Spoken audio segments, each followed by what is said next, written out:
अस्सलाम वालेकुम। आप देख रहे हैं नबीला स्टिचिंग आइडियाज़। जो मेरे चैनल पर न्यू है प्लीज़ तो पहले मेरे चैनल को सब्सक्राइब कर दें, वीडियो को एंड तक लाजमी देखा करें। आज मैं आपको सिखा रही हूँ प्लाज़ो पैंट की कटिंग। इसकी कटिंग दूसरे प्लाज़ो पैंट्स की निस्बत काफ़ी हद तक डिफरेंट है। अगर आपको समझ ना आए तो कोशिश करें कि बार बार देखें, जहाँ से ना समझ आए वहाँ से दोबारा इसको देखने की कोशिश करें ताकि आपको इसकी कटिंग अच्छी तरह से समझ आ जाए। क्योंकि अगर कटिंग आपको समझ आ जाएगी तो इसकी स्टिचिंग बहुत ज़्यादा आसान हो जाएगी। सबसे पहले हमने ये ऊपर से कपड़े को हमेशा बैलेंस करना है और जो बिगनर्स हैं वो कोशिश किया करें कि बैलेंस करके इसको पहले यहाँ से कट कर लें, क्योंकि उनके लिए जब अगर कट नहीं करेंगे पहले तो बहुत ज़्यादा कन्फ्यूजन पैदा होगी कि हमने मेजरमेंट कहाँ से करनी है। तो इसलिए जो स्टार्ट में है सिलाई के वो इनको पहले कट कर लिया करें। अब ये मेरे पास मैंने जो कपड़े को फ़ोल्ड किया है वो बैक साइड से किया है, यानी कि बैक साइड इसकी ऊपर है और सीधी साइड जो है वो इसकी ये अंदर की तरफ की है, ये इसकी बैक साइड है और ओपन साइड मेरी तरफ है जबकि क्लोज साइड आप लोगों की तरफ है। और जब भी इस तरह से आपने फ्लावर्स वाले कपड़े को कट करना है सबसे पहले ये चीज़ देखा करें कि उनके फ्लावर्स का रुख किस तरफ है। फ्लावर्स का रुख हमेशा ऊपर की तरफ करना चाहिए और दोनों पांचों का हमेशा बराबर रखना चाहिए। ये नहीं कि एक पांचे का रुख आपने ऊपर की तरफ कर लिया और दूसरे का नीचे की तरफ कर लिया, इस तरह ये बहुत ही बुरी लुक देता है। स्टिचिंग में इन छोटी छोटी बातों का बहुत ही ख्याल रखना चाहिए ताकि आपकी स्टिचिंग बहुत ज़्यादा परफेक्ट और प्रोफेशनल हो जाए।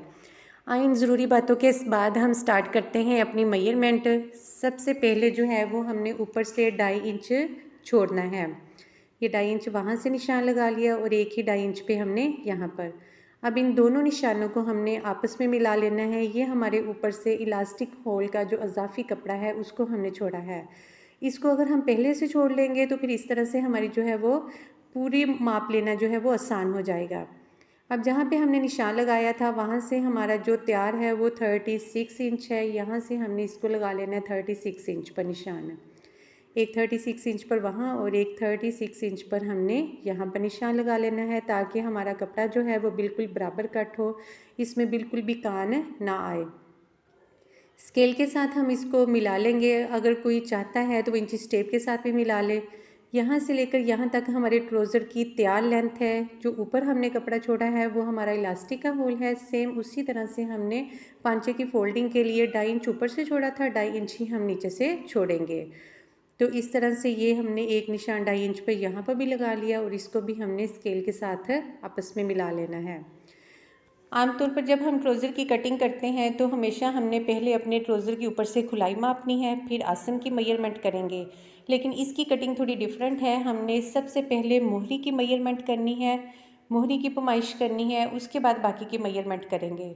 ये जितना इसका अर्ज़ है आप उतना भी इसको रख सकते हैं, ये आपकी चॉइस के अकॉर्डिंग है और चाहे तो इसको कम भी रख लें। लेकिन मैं यहाँ पर अपनी मोहरी जो है वो 16 इंच पे लूँगी। सबसे पहले जहाँ से हमारी ये क्लोज साइड है वहाँ से 1 इंच छोड़ेंगे ताकि पैंट प्लाज़ो की शेप अच्छी सी बने। यहाँ से अब मैंने 16 इंच पर निशान लगाना है, यानी कि 16 इंच खुली हमारी मोहरी तैयार होगी। यहाँ पर हमने एक निशान लगा लिया।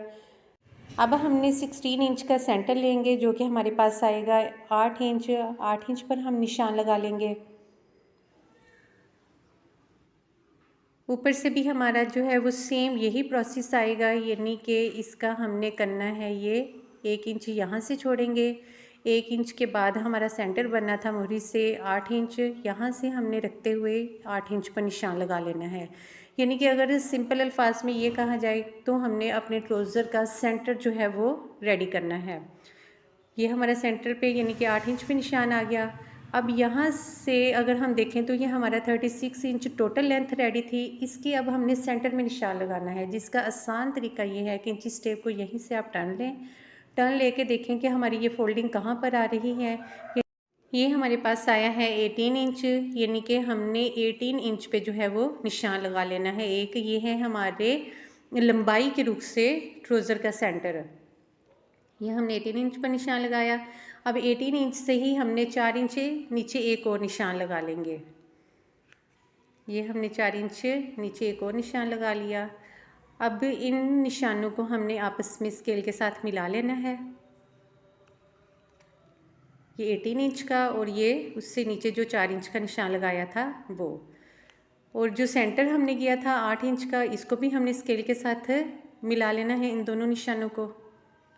ये देखिए स्केल पर भी हमारे ये 36 इंच ही निशान आया है। और ये बात हमेशा जहन में रखें कि जिस तरफ ये निशान है दूसरा निशान भी हमने उसी तरफ ही रखना है, यानी हमारी मार्किंग जो है वो बिल्कुल ठीक आए।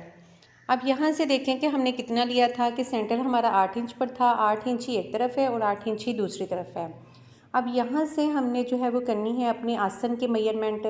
अगर यहाँ से आप लेंगे कि ऊपर का इलास्टिक का होल छोड़ के, तो फिर आप लेंगे 10, 10.5 से 11 इंच, और अगर ऊपर से लेंगे तो ये हमने लेना है 13.5 इंच। ये आप अपने बॉडी के हिसाब से कम और ज़्यादा कर सकते हैं, लेकिन ये मेरे साइज़ के हिसाब से यहाँ जो है वो 13 इंच, और वैसे जो है वो 10.5 इंच का हमारा निशान बिल्कुल एग्जैक्ट है। इसको थोड़ा सा मैंने डार्क कर लिया है और सेम मार्किंग जो है वो हमने यहाँ पर भी कर लेनी है। इस मार्किंग को भी हमने स्केल के साथ आपस में मिला लेना है। इस तरह से अगर आप वीडियो को बड़े ध्यान से देखेंगे तो आपको ये ट्राउज़र की कटिंग बहुत ज़्यादा आसान लगेगी। अब यहाँ से हमने लगाना है, नीचे हमने लगाया था मोरी का निशान 16 इंच पर, लेकिन यहाँ पर हमने इसको लेना है 15 इंच भी ले सकते हैं आप, 14 इंच भी ले सकते हैं, यानी कि अपनी चॉइस के अकॉर्डिंग इसको 1 इंच कम करें या 2 इंच कम कर लें। मैं यहाँ पर 1 इंच कम करें क्योंकि मुझे थोड़ा सा खुला ट्राउज़र चाहिए था। और यहाँ पर भी जो है वो मैं लगाऊंगी सेम उसी हिसाब से, यानी कि 15 इंच पर मार्किंग है। यहाँ पर एक निशान हमने 15 इंच पर लगाना है और दूसरा निशान हमने लगाना है 13 इंच पर।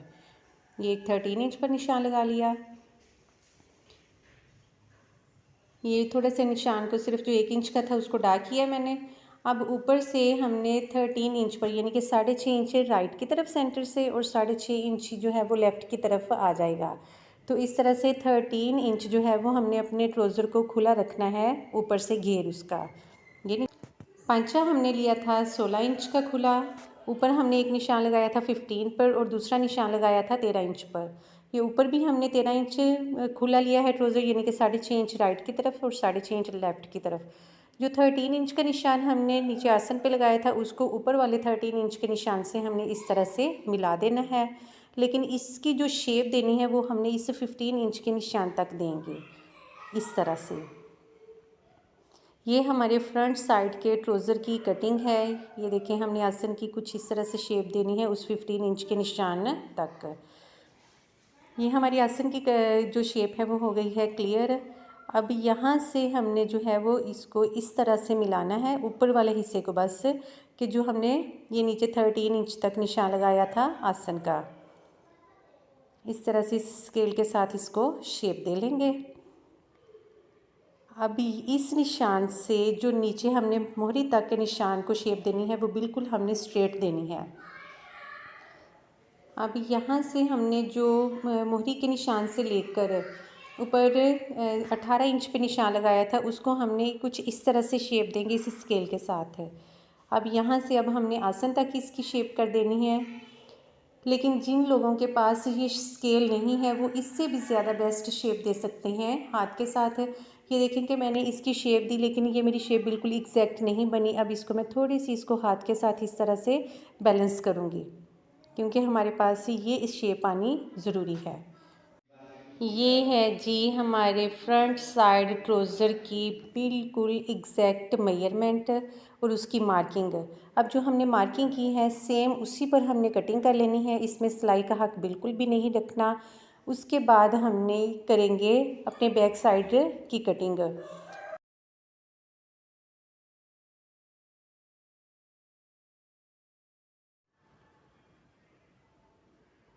ये हमारी फ्रंट साइड की कटिंग हो गई है कंप्लीट। अब हम करेंगे बैक साइड की कटिंग। ये मैंने फ्रंट साइड को बैक साइड पर बिल्कुल स्ट्रेट फ्लावर्स के रुख को मद्देनज़र रखते हुए बिछा लिया है। यहाँ से हमारी मार्किंग सेम आएगी, इसमें हम किसी किस्म की चेंजिंग हम नहीं करेंगे। ये हमने सेम मार्किंग पे ये मार्किंग अपनी कर ली बैक साइड के भी मुकम्मल। अब समझने का पॉइंट जो है वो यहाँ से है कि हमने कितना लेना है। बैक साइड को हम फ्रंट साइड से रखेंगे 2 इंच ज़्यादा, 2 भी रख सकते हैं आप, 2.5 भी रख सकते हैं। यानी कि अगर किसी की बॉडी हेल्दी है तो वो 2.5 रख ले, अगर स्लिम एंड स्मार्ट है तो वो 2 रख ले। यहाँ से हमने इसको लेना है 2 इंच पर ही। ये देखें 2-2 इंच पर हमने निशान लगा लिया।